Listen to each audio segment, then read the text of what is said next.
योगेन चित्तस्य पदेन वाचा मलं शरीरस्य च वैद्यकेन योपाकरोत्तम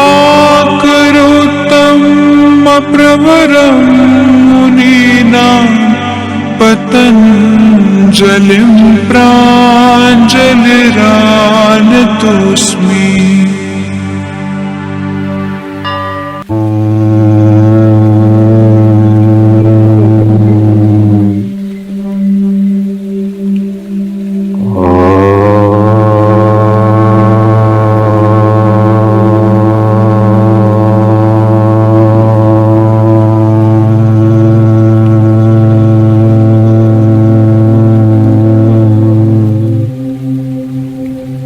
वाक्यकारं वररुचिं भाष्यकारं पतञ्जलिं पाणिनिं सूत्रकारं च प्रणतोऽस्मि मुनित्रयम्। योगेन चित्तस्य पदेन वाचा मलं शरीरस्य च वैद्यकेन योपाकरोत्तं प्रवरं मुनीनां पतञ्जलिं प्राञ्जलिरानतोऽस्मि।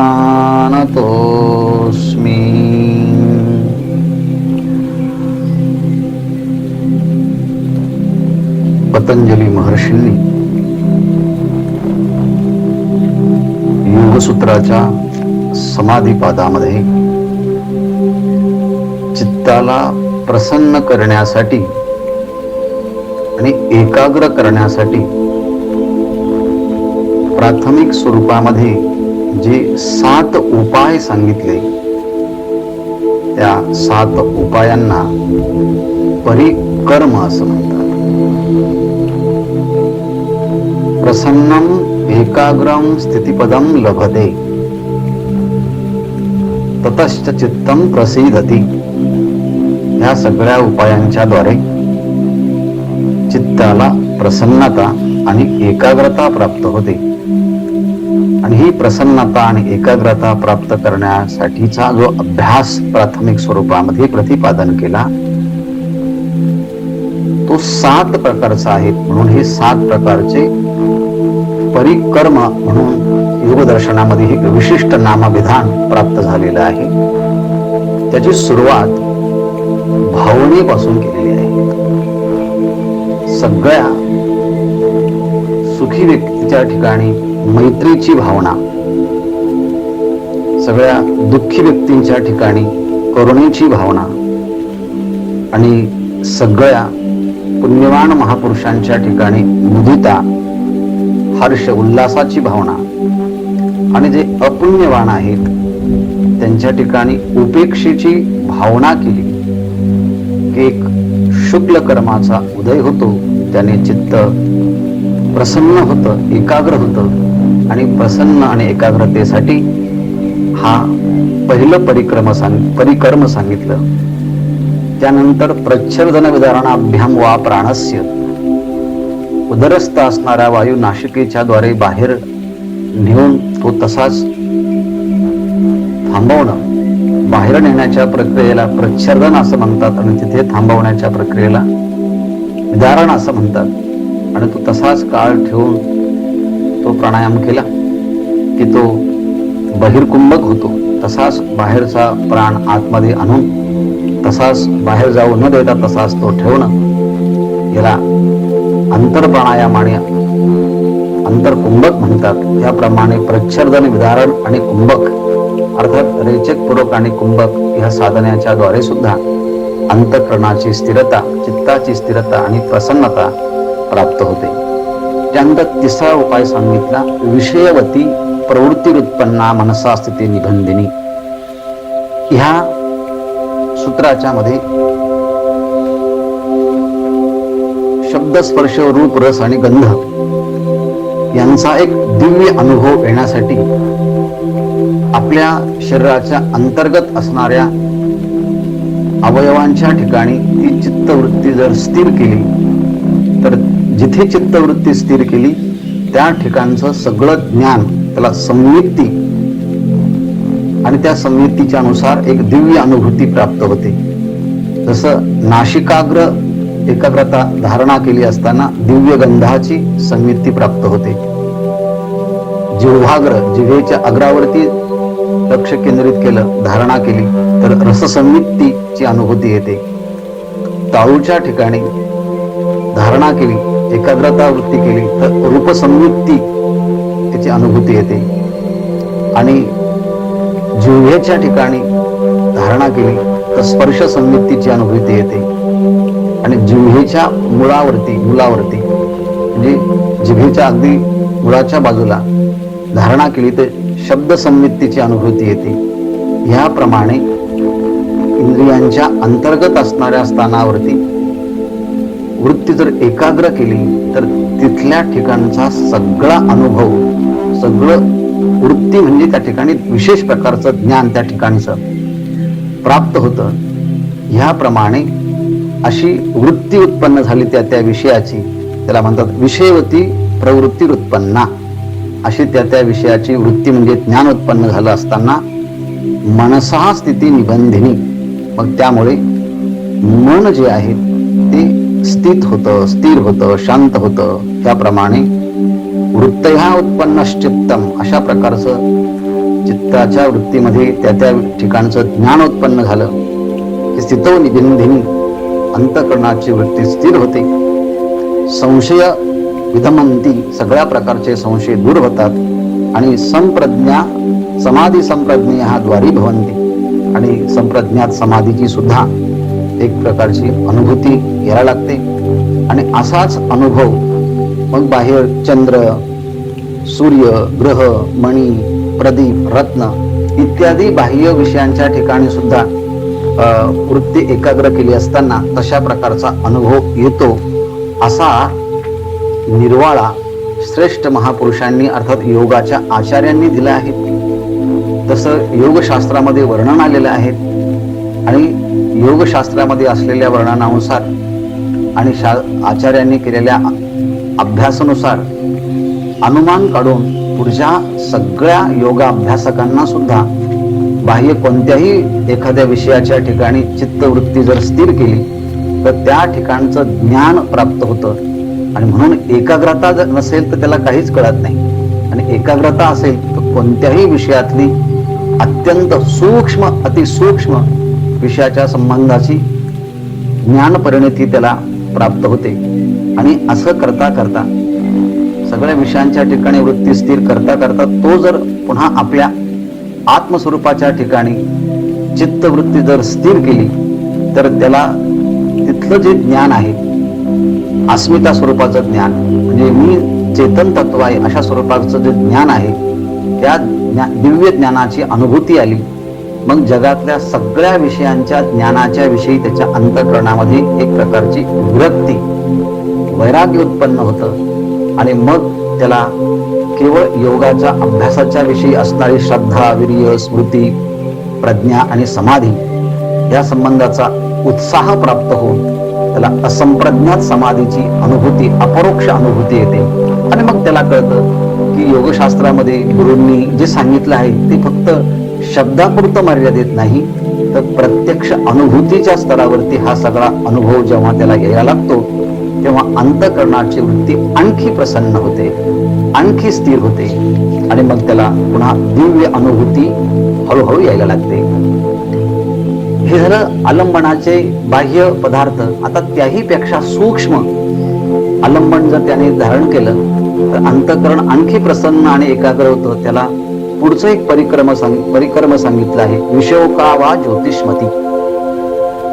विषोका वा ज्योतिष्मती की ज्या ठिकाणी आलंबन केलं असताना चित्तामध्ये कोणत्याच प्रकारचा शोक राहत नाही आणि दिव्य अशा ज्योतीचा अनुभव येतो.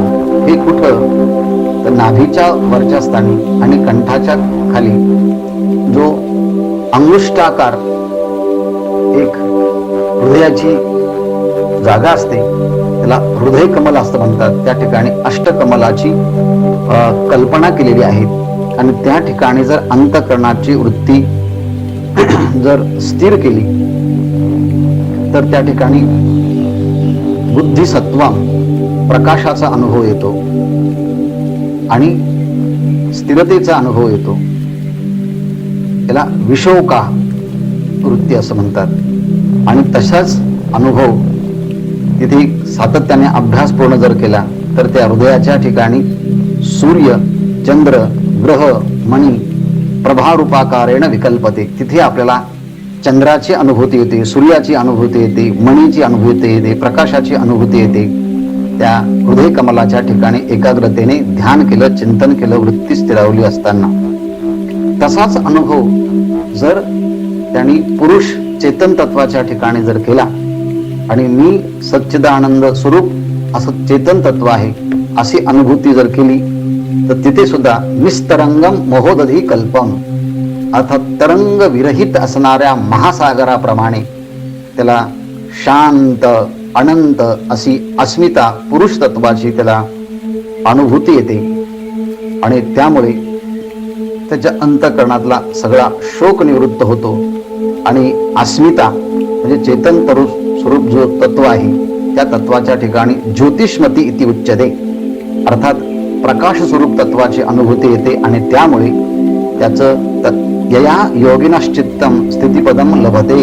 आणि ह्यामुळे सुद्धा त्या योगाची चित्तवृत्ती ही स्थिर होते आणि शांत होते. हा सगळा अभ्यासाचा विषय आहे.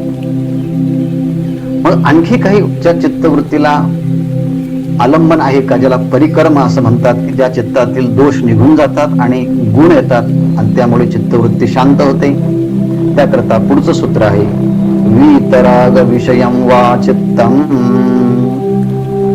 वीतराग, वीत म्हणजे गेलेले आहे. राग शब्दाचा अर्थ आहे आसक्ती. अर्थात ज्याच्या चित्तातून राग आणि द्वेष निघून गेलेले आहे असं रागद्वेष विरहित झालेल्या पुरुषाच्या चित्ताचं आलंबन केलं असताना आपली अंतःकरणाची वृत्ती स्थिर आणि शांत होते. म्हणून वीतराग उपरक्तम योगिनश्चित्तम स्थितिपदम लभते इति.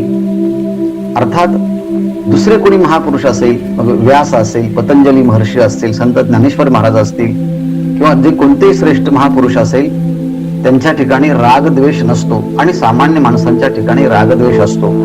रागद्वेष रहित झालेल्या महापुरुषांच्या चित्ताचं आलंबन जरी केलं, त्यांच्या चित्ताच्या ठिकाणी आपली वृत्ती स्थिर करण्याचा प्रयत्न केला तर ते जसे रागद्वेष विरहित आणि ज्या अनुभूती संपन्न आहे तशा प्रकारची अनुभूती येते. आणि म्हणून आपण श्रेष्ठ महापुरुषांच्या जवळ जाऊन बसतो, त्यांच्याकडे पाहतो, मंदिरात जातो, देवाच्या समोर बसतो. कारण त्या ठिकाणी जर वृत्ती स्थिर केली तर काही काळ आपल्याला सुद्धा रागद्वेष विरहित आणि शांततेचा अनुभव येतो आणि तेव्हा अंतःकरणाची वृत्ती ही स्थिर होते.